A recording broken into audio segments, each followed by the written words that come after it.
around. Anyway, we're here now for our next session with Phazero.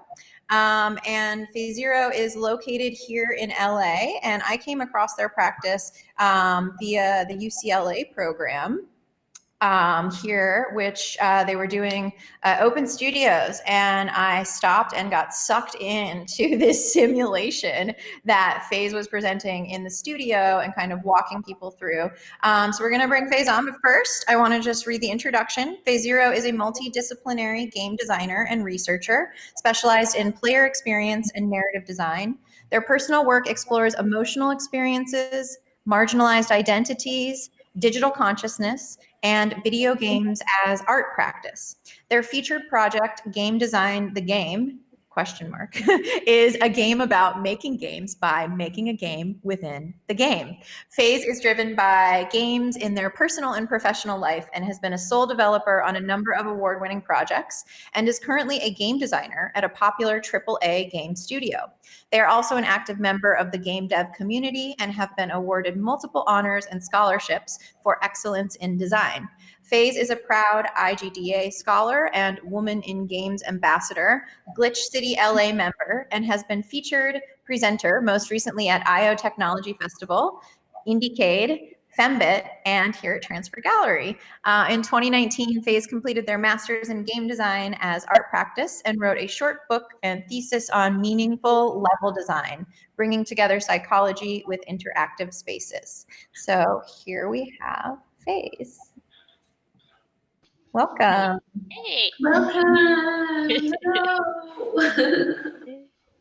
much for joining us today. Really excited to have you here, and I know it's the middle of your work week, so we appreciate you taking time for the art side. We were just talking before you joined live about practice and adjacent practices and splitting our attentions right between work and the more creative space. So thanks so much for coming. Do you want to give us a little bit of a preview of what you're going to take us through in your simulation walkthrough today? Yeah, so in making the talk, I've given quite a few talks and lectures and all of that, and I wanted to see what would be something that I could only do at home. And that was showing people kind of the behind the scenes and more of the making of the game. And so yeah, that's what most of the talk's going to, or half of the talk's going to be about. And then I'm going to walk through Game Design the Game and talk about some of the decisions or the whys of the decisions and the kind of what was going on in my head while working on that. Cool. And we're really excited to have you also as a cute puppy. So we're going to ask the live stream folks, and Matt Chacon. Hit it, Chacon. Let's check it out.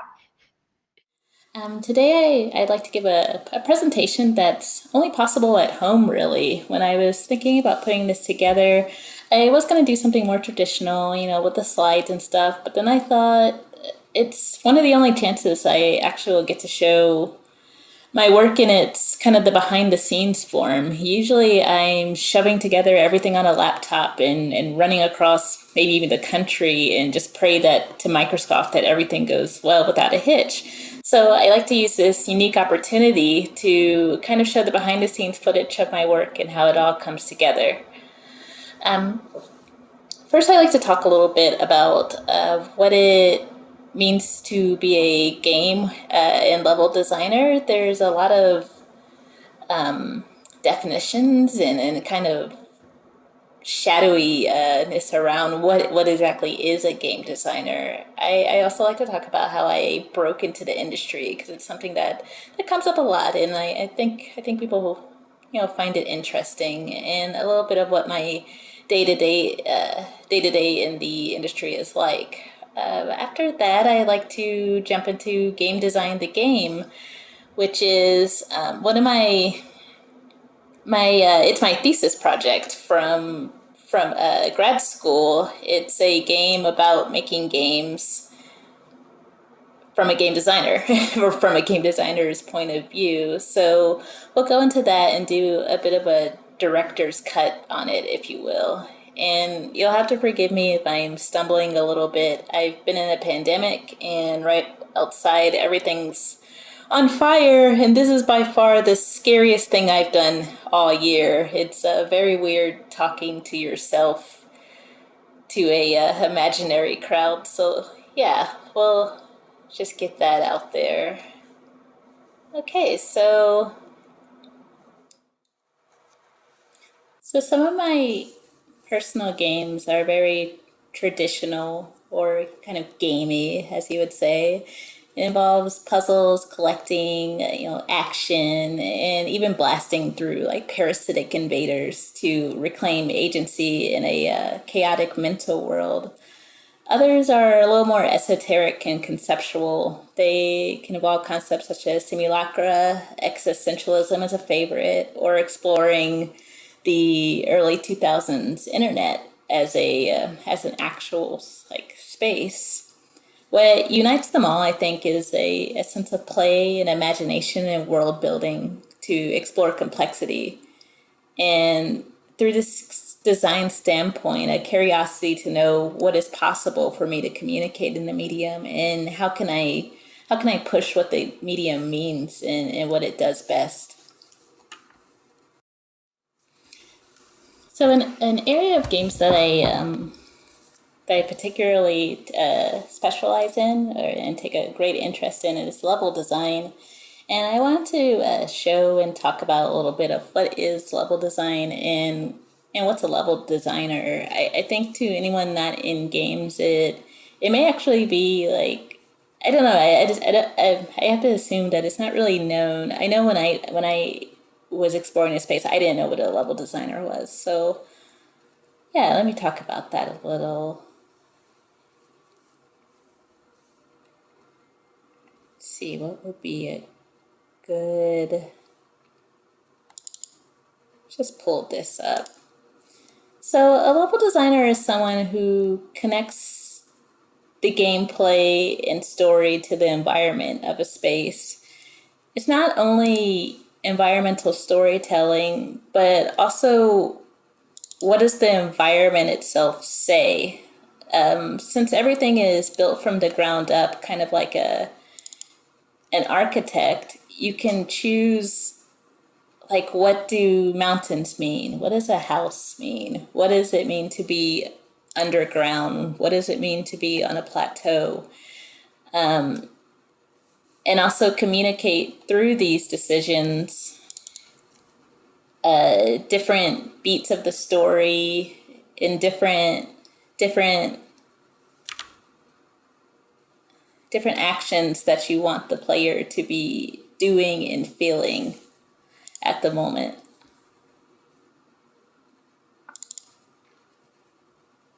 And what I'm showing here are examples of the level design stage. These are called gray boxes or pink boxes or blockouts. And at this stage, so the reason I'm using simple shapes is because it's about the movement time, the about how one goes through the space, and built into that is the story, built into the shape language, built into how long a space takes, to how chaotic it is, everything about its shape, even before any art goes into it, is what level design is. And there's an incredible amount of information that can be given just through the shape language and just through really blocks and simple shapes. What I'm building here is one of my games, Effigy. It's based off of a house I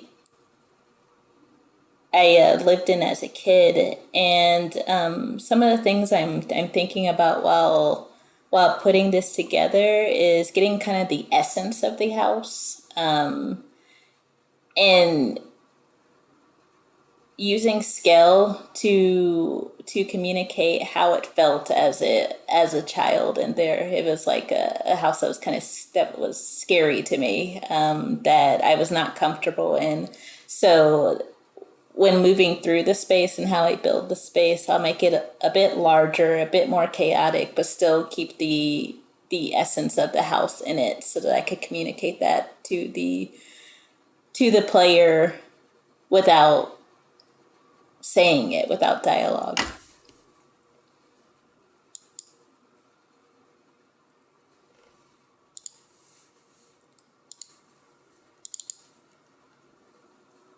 Here's one of the finished images from the game itself.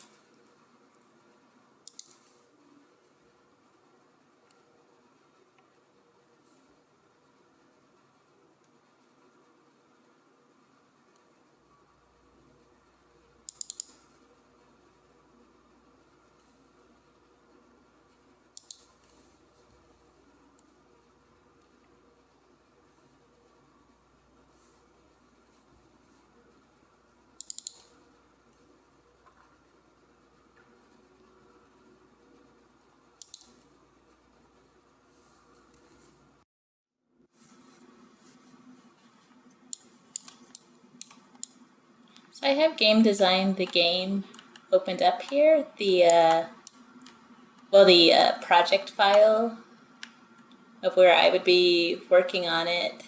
I wanted to show both the behind the scenes and also some of the districts in it, because I probably won't have time to go through the whole game, and also just explain a little bit of what is a game designer. It's what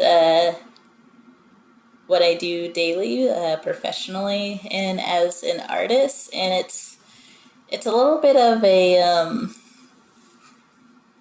anomaly, something a bit difficult to explain, but I'll try my best. So, a game designer, as usually is thought of as the idea person, but in practice, there are a bit more to that. Professionally, a game designer is kind of whatever anyone else isn't. If there's an artist and there's a programmer, the game designer is going to do pretty much all of the little odd jobs and also have the high level overview of what's going on in the game, as well as the low level actually too. It's they're the ones that are going to be looking at maybe not writing the story. You may have a writer for them for that, but saying how the story is going to be told. They think about the player experience from moment to moment. They do a ton of documentation. That would be everything from creating level diagrams, like let me zoom out here. Like this may be a paper map, just something drawn on paper over on grid before you go in and work in a 3D space, or sometimes you start straight in the 3D space. The game designer does overlap with the level designer. Usually, level design is a subset of game design. So another component of game design, like I said, is kind of the everything in between and the ringleader. Game designers communicate with the team and make sure that everyone kind of knows what they're doing, knows what each other is doing. They're the sort of the managers, but it's usually best when you lead from behind and let people do what they're really good at. Like, you don't want to tell an artist how to do art if that's not you're not a subject matter expert. You try to deliver what the intent of a space is and what the what the like high level vision is for it, and then you leave plenty of space for subject matter experts to fill in. So it's a lot of push and pull. It's a lot of communication. It's a lot of meetings. So it's not one thing. It's not is someone sitting around telling everyone what to do. Designers are super busy. You have to have about 1,000 different skill sets because you can be doing everything from scripting, which is kind of like a programming light, to building assets, like temporary assets in the gray box stage. You could be writing story. You have to be ready to be a bit scrappy and fill in wherever there is a need, as well as making sure that the high level goals of a game or level are being taken care of, and that everybody understands everybody else. So, well, game designers are really critical. They also tend to be the most hated person on the team. Just kind of like, like the tough moms of the operation, like the people that have to keep everybody like have to deliver the good and bad news, and have to make sure everyone's on track for the goals, and also the ones that have to say kind of like, oh, like, this isn't working, or this, it's not really what was intended. Even if the work is really great, the game designer is the one that always is the advocate for the player. Whatever it's, we have to be the advocate of the player and the player experience in the team, and that can be kind of tough sometimes. So yeah, I just want to show some parts of game design, the game, before we walk through it. This game, as you can see, it looks kind of like those the level design videos and pictures I was showing you before. That's purposeful. The sort of gist behind this game is that you are a game designer who is building this game, and you're playing the game as you're building it. So each of these portions represent a different stage of the game design process. It's something I did. It's actually my thesis project. I wanted to talk about game design, and I just thought the most appropriate way to do that was through making a game about it. So let's walk through a couple of areas here, and then we'll actually get into it. Let's see.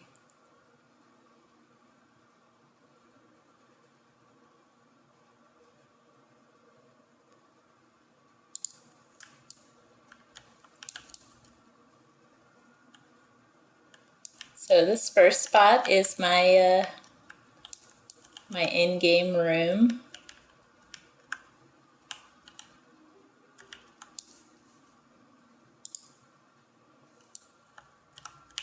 I just kind of want you guys to see all the trickery and smoke and mirrors that go into games, into making games. I just think it's really interesting, naturally.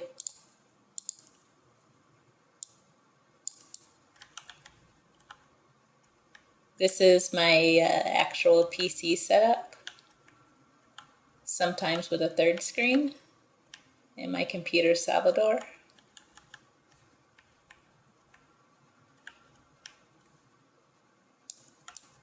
That's a ball I forgot outside.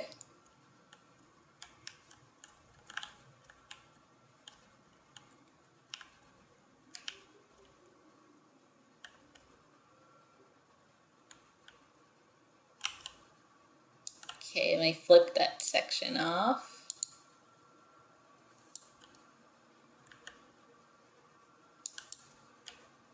This is an area you'll see later that we drop into. And then you can see this sort of maze-like space. From a level design perspective, the reason that this became like tight and maze-like has lots of occlusion is to say that there's a question, there's a mystery to be solved, that I'm like literally hiding the space from you. It emotionally, it's kind of the what is this, the thinking period, with little hints of what's to come. If you see this in games, like these little windows or like peeks to the end, it's so that you know what your goal is without like UI or objective being flashed in your face. We really want, even though everything's constructed, we want it to feel like you thought of it and like it's natural. Like I said, it's a lot of smoke and mirrors. It's a lot of psychology. Everything we pretty much do as game designers and level designers is making the player think exactly what we want them to think, but making them think that it was them thinking it was their idea.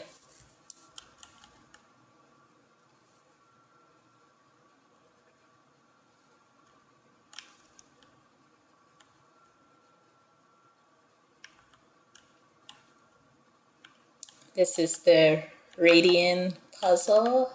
I'll save that for the playthrough, as well as that secret area back there.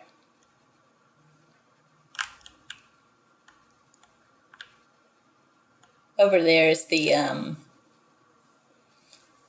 end of the game. It's behind the waterfall, because every good game designer knows that secrets are behind waterfalls.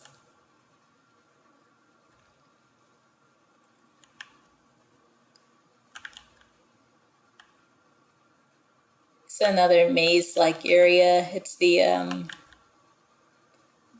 idea stage, the part in production where you're wondering what a game's going to be. So naturally, it's going to be maze-like.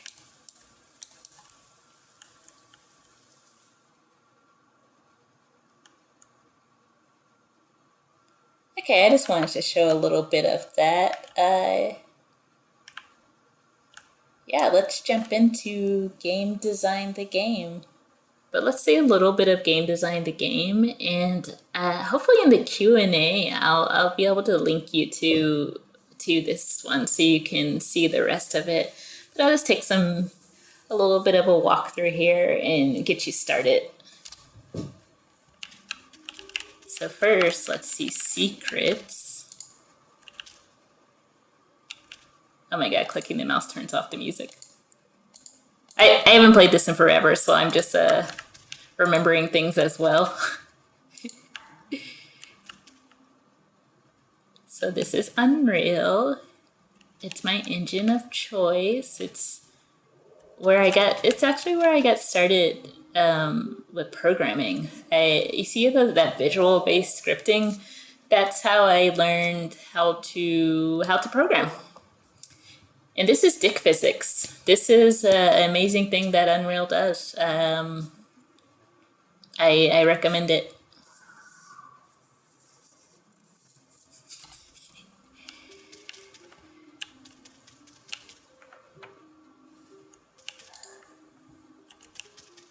Okay.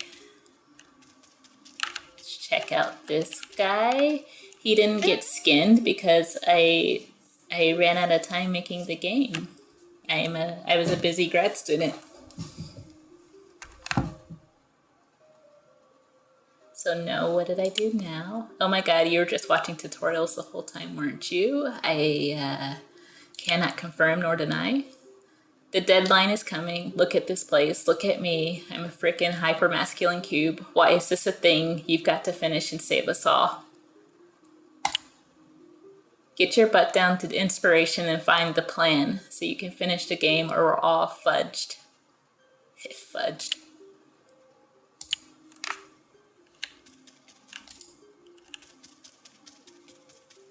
Those footsteps are my absolute favorite. I pointed them out to you so it could drive you crazy.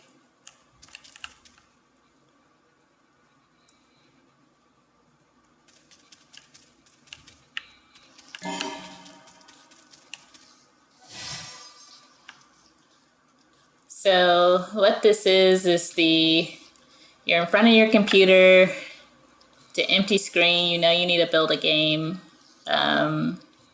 It's kind of like the blank sheet, the blank sheet of paper when you need to write a 80-page essay. So build the damn game or we're doomed.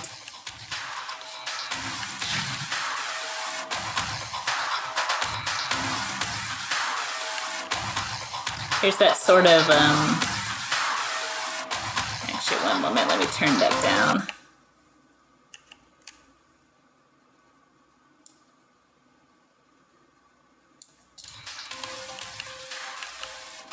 That confusion space, that occlusion, the what is this, what's next. And a little hint of what comes.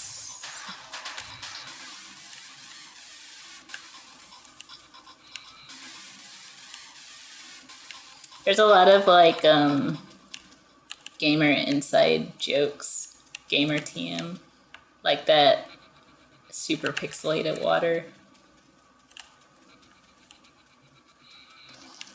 And that's the deadline, about to crash into the planet here, the game that I'm building. Looks like we have, can we open the final gate? We cannot. We have to complete different parts of the game before we can open the final gate. So I'm gonna actually, I'm going up to the Radeon puzzle, but I don't know radite, and so I actually forgot something on my desk in my room, so I'm gonna go back to it and then run over here.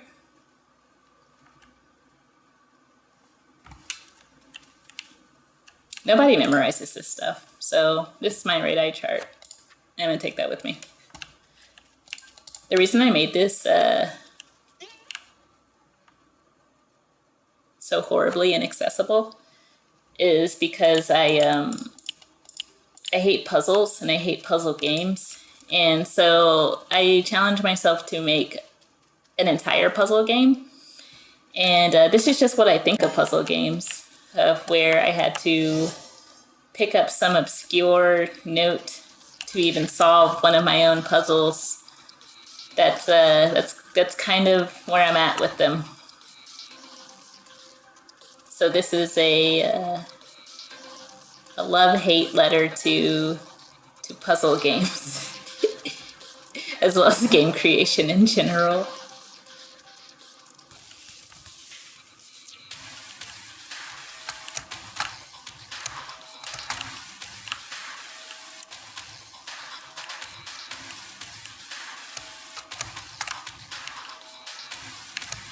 Ooh, I didn't fall.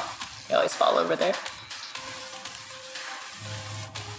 Okay, prototyping discovered. So this is about the stage of game creation where you're having to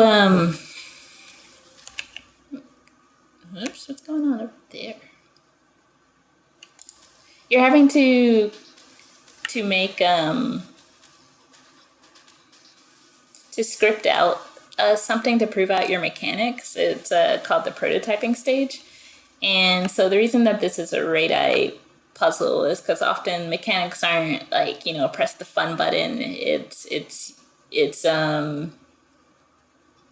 usually quite unfun to think of what's going to be. Oh, and by mechanics I mean the main actions of your game. it's a ton of logic, it's a ton of math to do even the most basic of things. So yeah, I thought it would be funny to make a radii puzzle to represent that portion of the process. And so right now my fraction's dividing by 0. This is a fraction up here, that's numerator and denominator. It's okay if you didn't understand that, because once again, this is a puzzle game, and puzzle games aren't made for people to understand. Very tongue-in-cheek, by the way.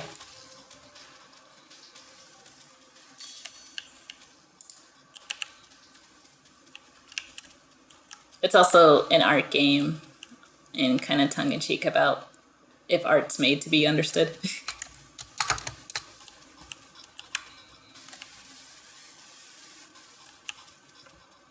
So let's see, I put a guess in. Okay. I'm still dividing by 0, so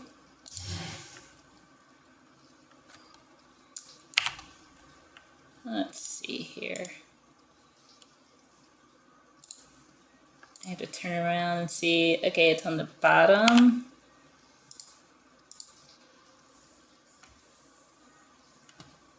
I want to flip that up to one of those balls, so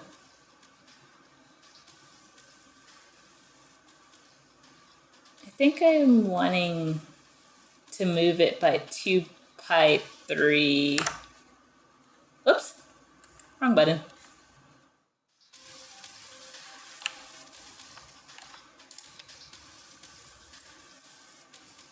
Okay, so I just put in a guess. It was, I believe that's 2 pi, negative 2 pi over 2. And let me see my paper here. Okay. So I'm trying to move it to the blue. So I want to go negative 3 pi over 2.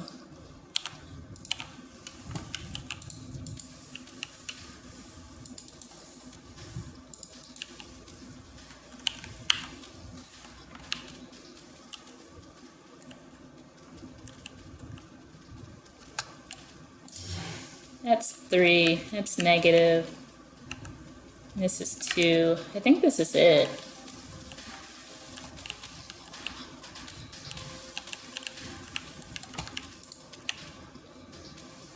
Yeah, that's it.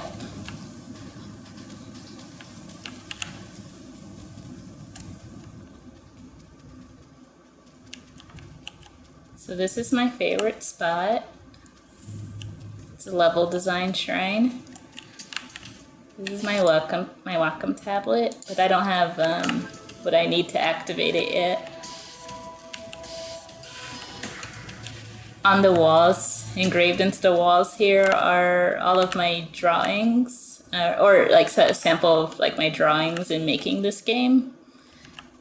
It's like the diagrams, and you can see the math down there when I was making the radii puzzle. Or testing it out. Here's an overview of the whole space.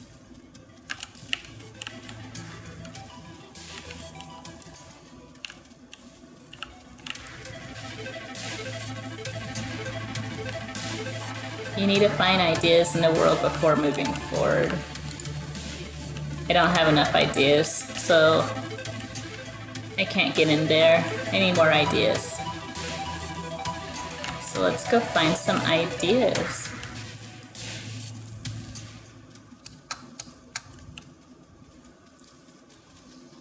There's this bird that's like out of control.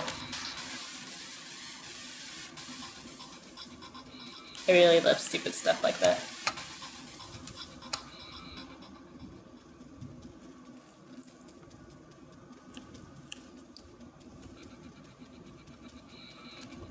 So here's another favorite spot.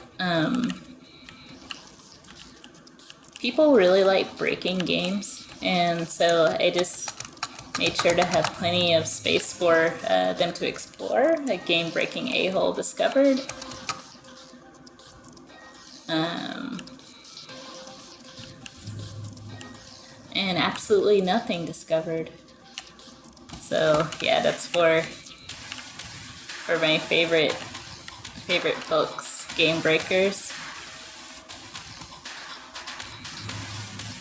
This is the idea hole. This is the part of production where, or especially when you're making your own games, where you're confused and you know you want to do something but you don't know what you want to do, and it keeps you up at night. This is kind of what it feels like.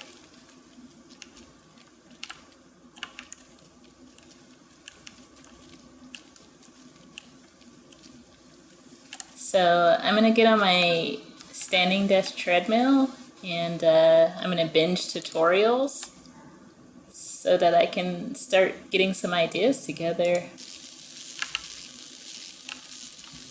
Oh, I need to find more standing desks. Okay.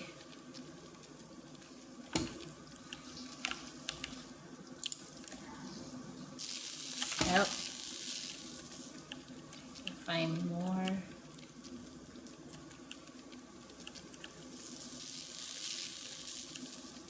I just passed an idea, but I wasn't smart enough to consume it. Now with more tutorials I am, so time to find those ideas. This is a 3D Pac-Man portion. The first game made specifically with girls in mind. Not that that's a good thing.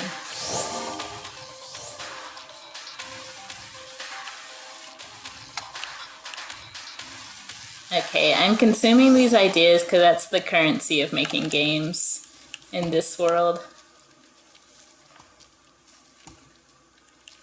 Are there any more? Okay, I think I have enough ideas to move on. I'm gonna repair those broken PCs by clicking my paperclip.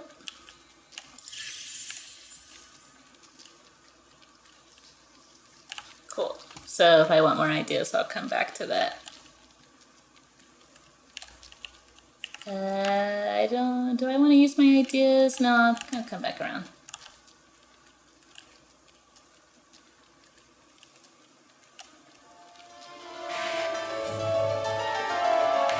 This is dead ideas. This is where ideas go to die.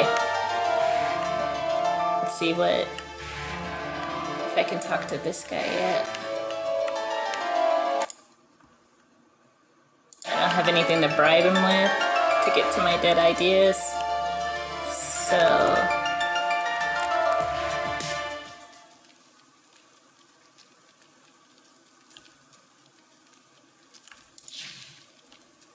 okay, I was able to open it up with some of my ideas. I spent some, I think about 3 or so there. And I've made it to one of these gates, a little bit step closer to opening up the main one there.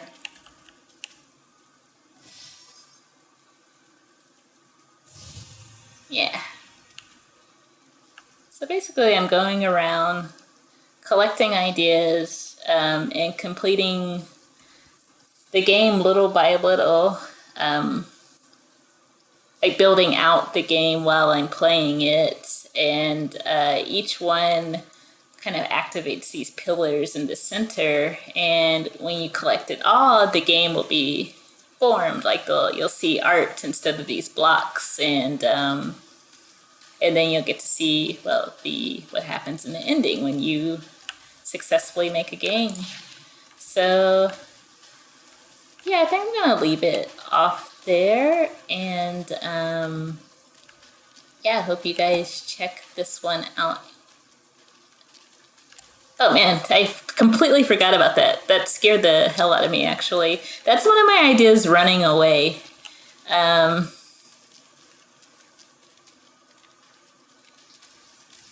Wait, I have to find it. That was terrifying. It's my complicated idea. So yeah, this is Game Design the Game, and hopefully I can talk to you guys a little bit more about it if you have any questions in the Q&A. So yeah, that's my talk, and thanks for listening. Just my bisexual seating position. All right, welcome back, everyone.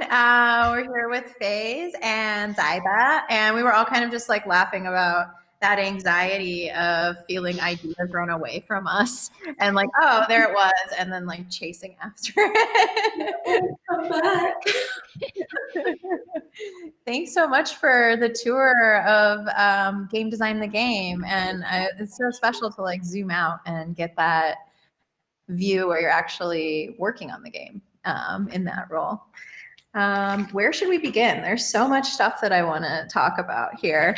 I guess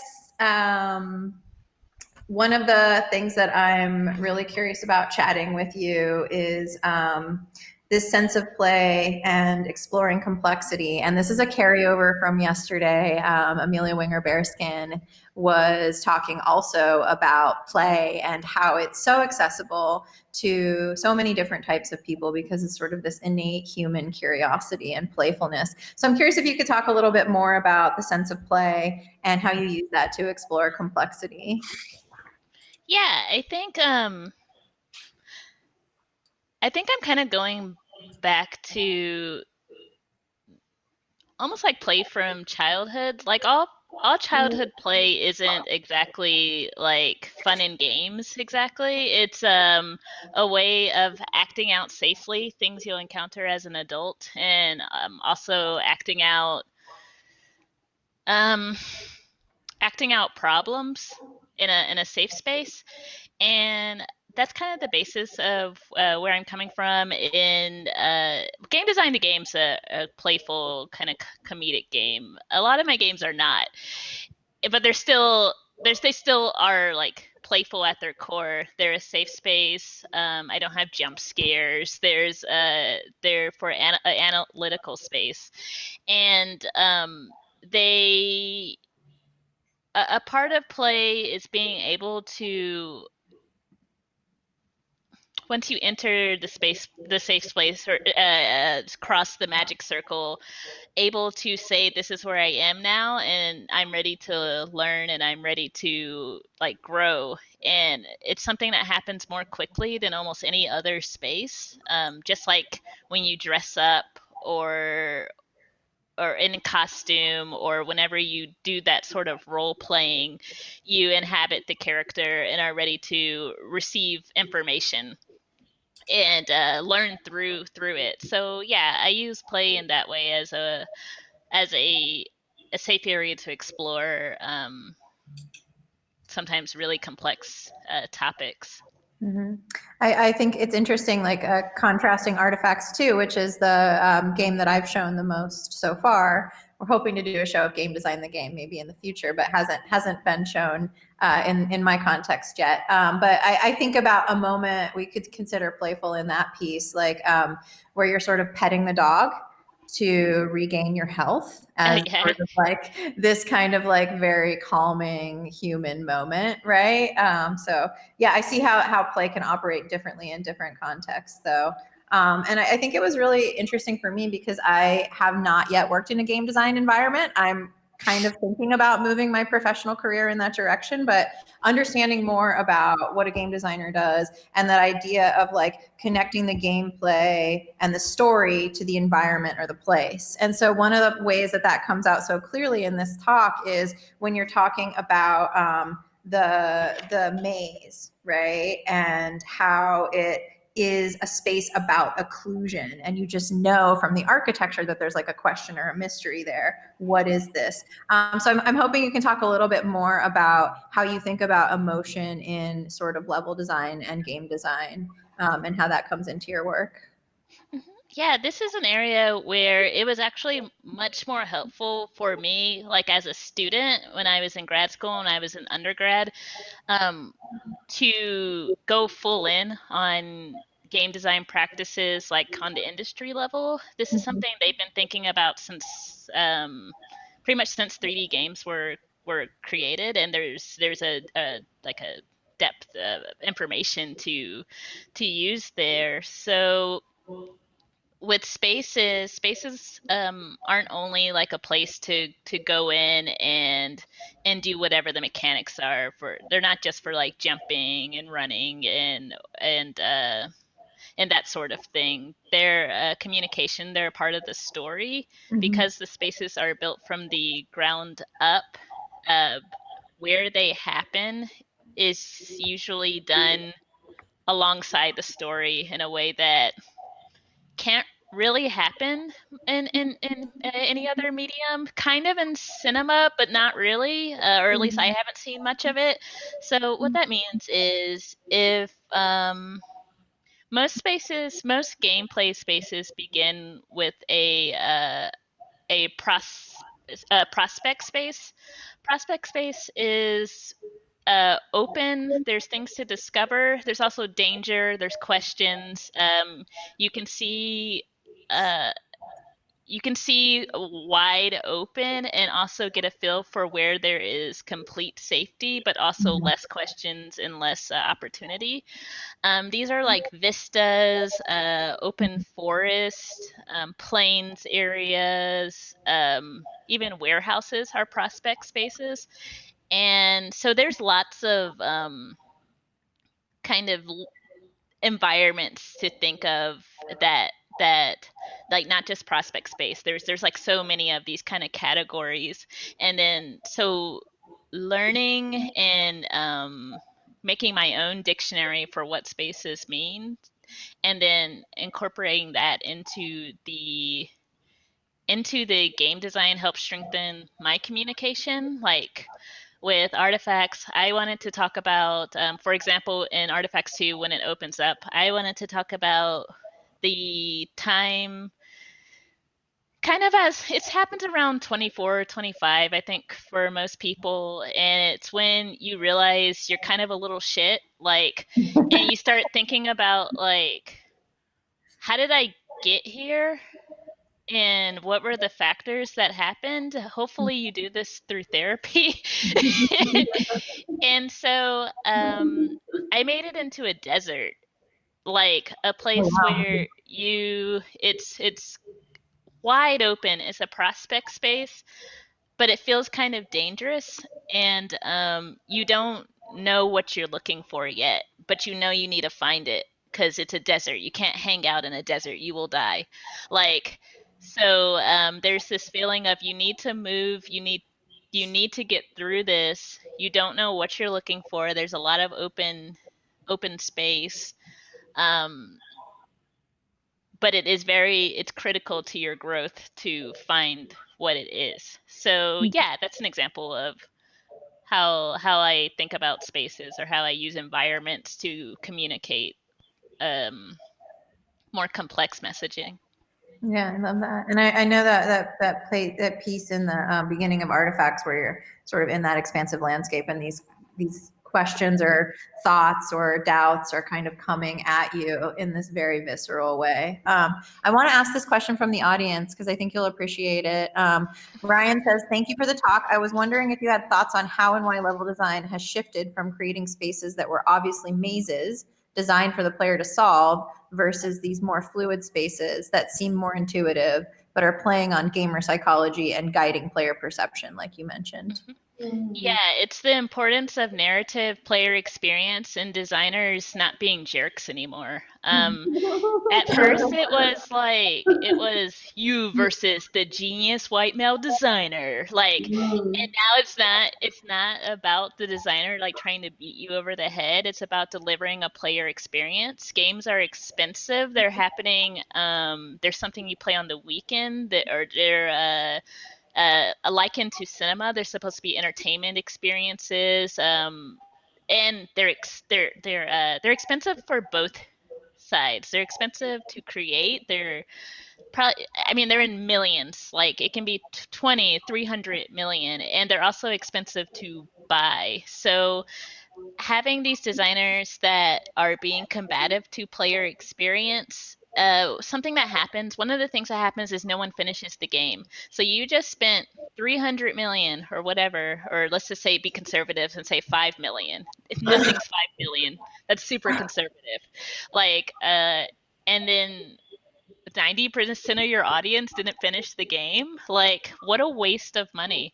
So So yeah, it's about being more kind to players and actually wanting them to experience to experience the entire narrative and the entire story. Narrative and story are different, by the way. Uh, I'll only get into that if you want me to. I want to hear it. Yeah, absolutely. And so there are niche areas where it's still like the games are still very difficult, very competitive. It's not about not making them hard, it's about making them more accessible. And that's to widen your player base, that's to have more people that can come to the game. If you look at some of the recent games, accessibility goes all the way down to like a 20 thing list of making the game playable. And that's really important. It's important for players, it's important for selling games. And so I think that's what you're seeing. Also, you're seeing a shift in the AAA industry to really beating out cinema. Cinema's on its like last leg right now. And so saying that stories are important and emotional experience are important, the 2016 particularly was this really like hitting it out of the park with story-based games, and they sold super well. So now you're seeing games take about 4 to 5 years to make. So the reason you're seeing all these coming out now is because of 2016.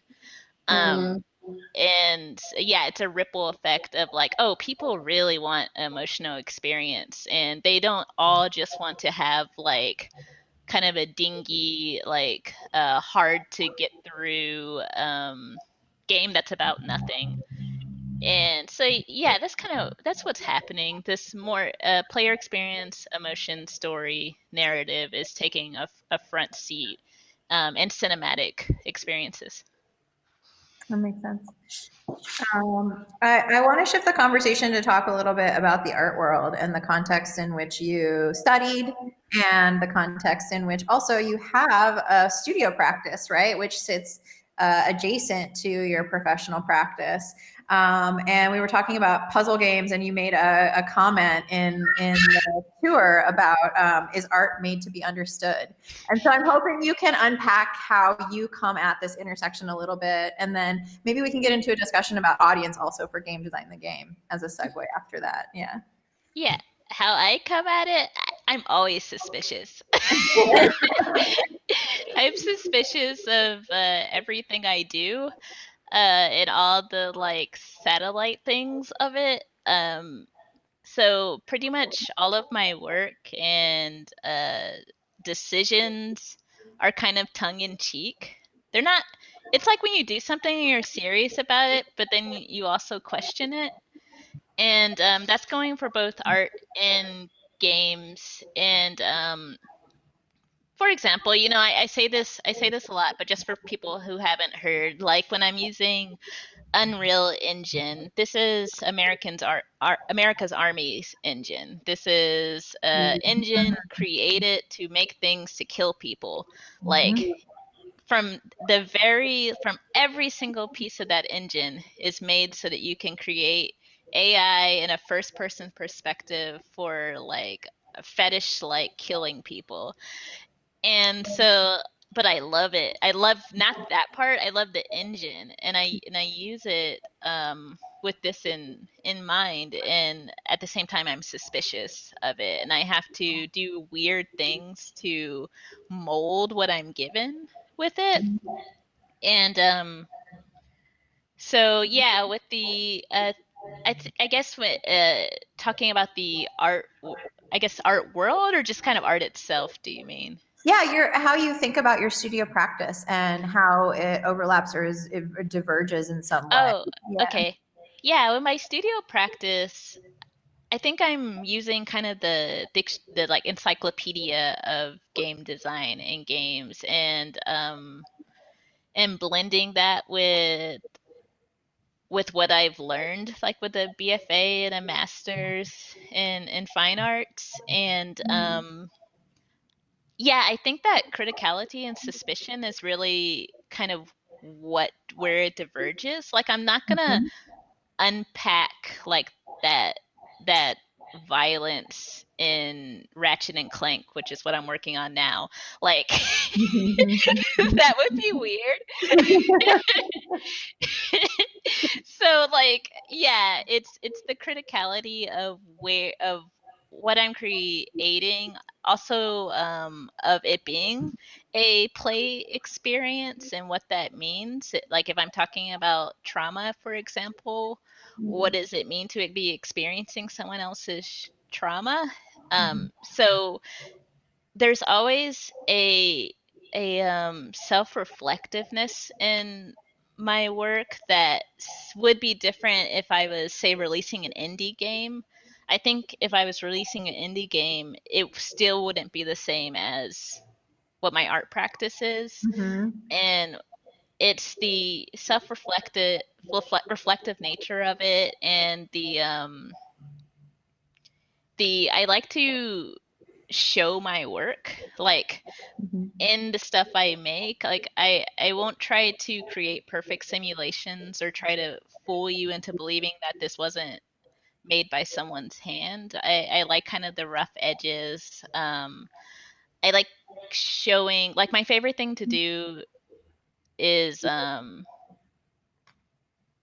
like sketching opposed to finish work. Or when I write, I like actually you seeing the lines crossed out as Mm. I'm writing. And like writing a poem or something, I don't like erasing.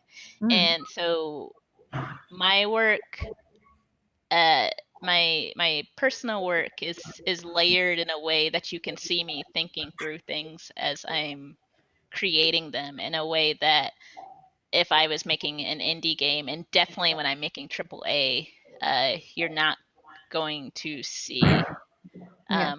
Yeah, Yeah, I love that. And we've talked so much about with game design the game. We were going to do a solo of that against E3 this year because it's literally like the Staples Center is a few blocks from the gallery. And of course, COVID changed all of that. But like a lot of our talk, and you went through this exercise as well when you were presenting your thesis show, right? It's like, how do you make this accessible to an audience? And what does it mean to make a game about game design? And so much of the piece and the humor of the piece is also wrapped up in the language and the references as well, right? Like you were talking about the sound from Serum, which comes in and out throughout the game, and like having these kinds of humorous references throughout. So I wonder how you think about audience when you think about presenting this piece, and if you could talk a little bit about like the process of installing it in like a physical gallery space too during your yeah, thesis. yeah. So with making game design the game, I think the because that was my thesis piece, it was kind of a like super self-referential joke about both being a game designer and being an artist. And it was like making a game that really only you can play. Like just like when you make an art piece that is very self-contained and about yourself, and it doesn't quite matter if when people look at it they don't understand it immediately. And so this is another thing of like if I had made an indie title or a AAA title, this would not have happened. But since I'm this was specifically made to be a work, an art piece, I made it where it's not like it's not glitchy, it's not broken.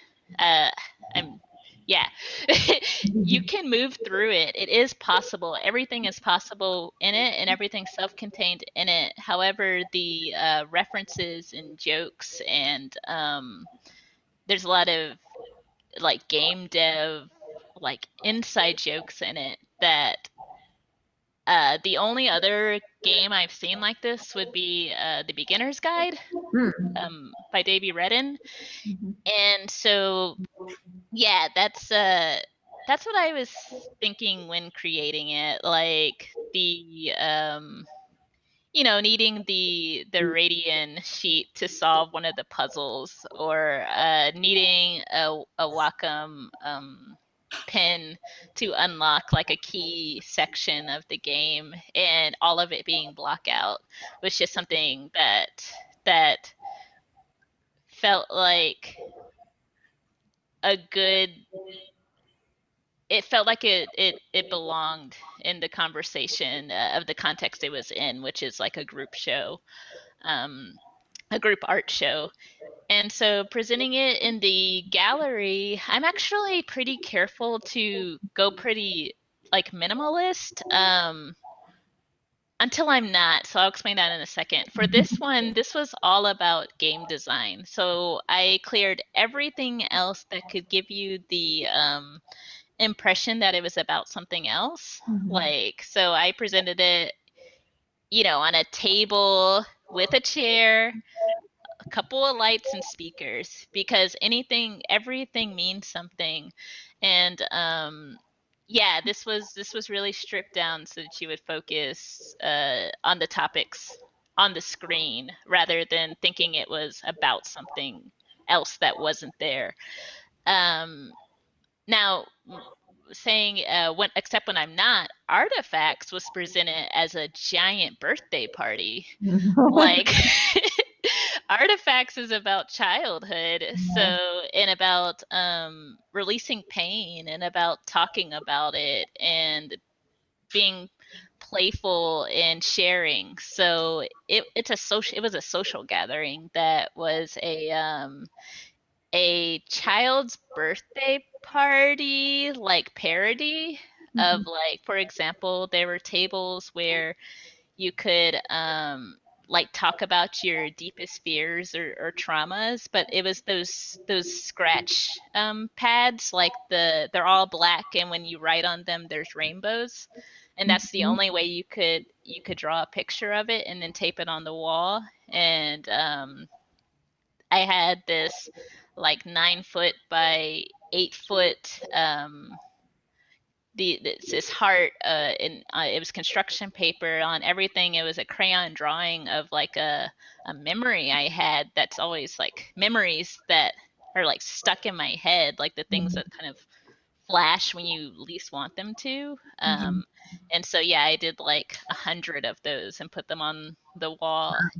And so yeah, the context of how it's presented really depends on the what the game is about, and how do I want to get you into the space to play the game. It's always about the game, but the space complements it. Right.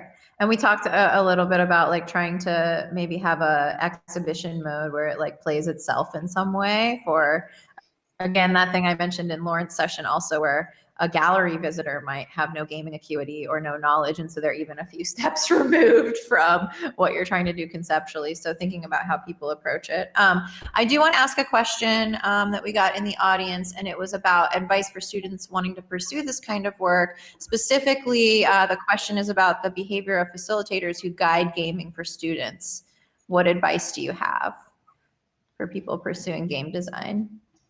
The behavior of facilitators. Could I get clarification on that? Behavior of facilitators? So, if I'm understanding correctly, I think what it's saying is the behavior of people that usually teach Who games. guide, yeah, facilitators who guide gaming for students. Yeah. Oh, okay. So I think it really depends on the age of the students, what they want to accomplish, and what the understanding of the class or session is. And some of the differences in that would be, so if you're running a game, kind of a workshop for, let's say, 10-year-olds, I would, and something like that, I would give them something a toy box. Like, if I was using a game engine, I would give them assets they can use and push